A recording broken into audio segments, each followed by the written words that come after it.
Throughout this entire debate, we've been acknowledging how Obama's so-called contributions have actually in hindsight been hurting us. Our economy is unstable. Unemployment has caused many people's lifestyles to be devastated. And the huge amount of people coming into the U.S. has only increased the need and competition for jobs which aren't there.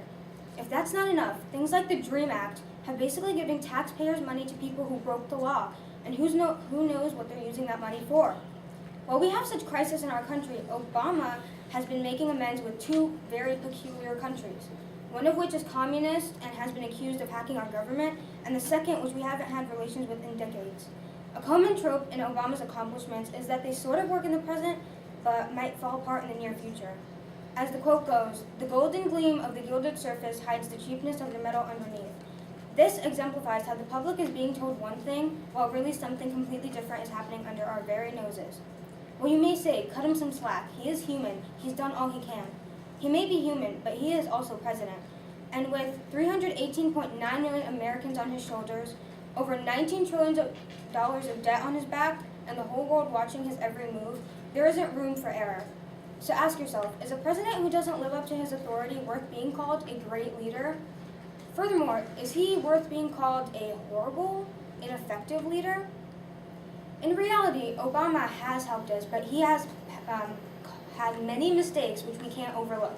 So take that into consideration when deciding whether he's a great leader, a very ineffective leader, or simply a mediocre one. Thank you.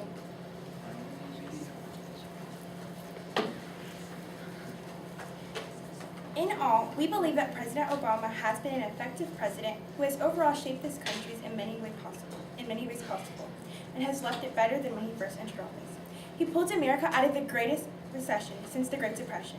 If he would not have acted on that and would have kept the policies that were made during Bush II's presidency, America most likely would have suffered yet another Great Depression, with many unemployed citizens and high increasing rates of poverty.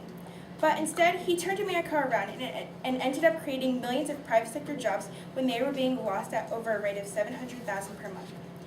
Under his presidency, we have had the longest streak of private sector job growth in the history of the United States, and the streak still continues to grow. He has been able to order the killing of Osama bin Laden, the main head of Al-Qaeda, which is known for their terrorist attack in New York City.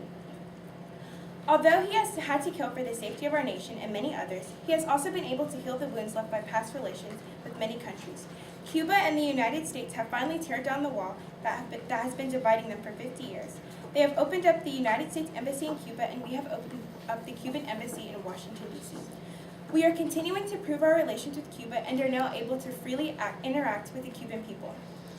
President Obama has also been able to positively grow our economy in a way that many people would have never imagined him to do when he first entered office. He has been able to increase the manufacturing, such as cars. He has also been able to lower the deficit levels by 2/3, which means that the government is spending way less money. And under his presidency, our stock market has grown, meaning that this will help with retirement funds, investments, and college savings. See, even though we still have about 4 years to go, he has already formed a path for helping us with our college funding. You see, this president of ours is making American history, and that's a huge achievement, saying that America is 239 years old. So you asked if President Obama has been an effective president who has changed America in a way that will leave it off better than when he started. Well, the only reasonable answer to that question is a resounding yes. Thank you so much. That concludes this